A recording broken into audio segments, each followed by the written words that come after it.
கர்த்தருக்கு ஸ்தோத்திரம். வேதமே வெளிச்சம் பகுதிக்கு உங்களை அன்புடன் வரவேற்கிறேன்.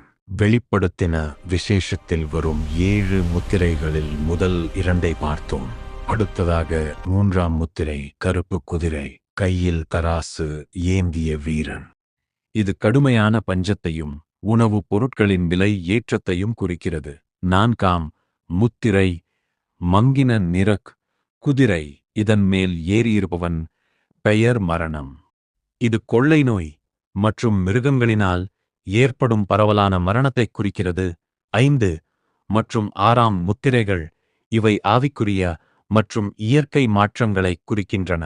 5ஆம் முத்திரை, தேவனுடைய வார்த்தை நிமித்தம் கொல்லப்பட்டவர்களின் ஆத்துமாக்கள் பலிபீடத்தின் கீழிருந்து எப்பொழுது நியாய தீர்ப்பு செய்வீர் என்று கூப்பிடுகிறார்கள். இது விசுவாசத்திற்காகப்பட்ட உபத்திரவங்களை குறிக்கிறது. 6ஆம் முத்திரை, ஒரு பெரிய பூமி அதிர்ச்சி உண்டாகிறது. சூரியன் கருப்பாகி சந்திரன் இரத்தம் போல மாறுகிறது. வானத்தின் நட்சத்திரங்கள் விழுகின்றன. இது உலகத்தின் முடிவுக்கு முந்தைய இயற்கை சீற்றங்களை குறிக்கிறது. 3. 7ஆம் முத்திரை, அதிகாரம் 8 சம்பவம். 7ஆம் முத்திரை உடைக்கப்பட்ட போது பரலோகத்தில் அரை மணி நேரம் அமைதி உண்டானது. அர்த்தம், இது ஒரு பயங்கரமான அமைதி. அடுத்ததாக வரப்போகும் 7 எக்காலங்களின் நியாய தீர்ப்புகளுக்கு இது ஒரு முன்னுரை.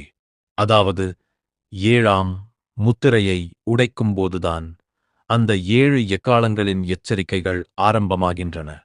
இதன் செய்தி என்ன? இந்த முத்திரைகள் உடைக்கப்படுவது என்பது உலகம் தற்செயலாக அழிந்துவிடவில்லை என்பதை காட்டுகிறது. வரலாற்றின் கடிவாளம் இயேசு கிறிஸ்துவின் கையில் இருக்கிறது. அவர் முத்திரையை உடைக்காமல் எதுவும் நடக்காது. பயப்படாதே, நான் முந்தினவரும் பிந்தினவருமாயிருக்கிறேன். வெளி 1:17. இனி வரும் நாட்களில் 7 எக்காலங்கள் குறித்து காண்போம்.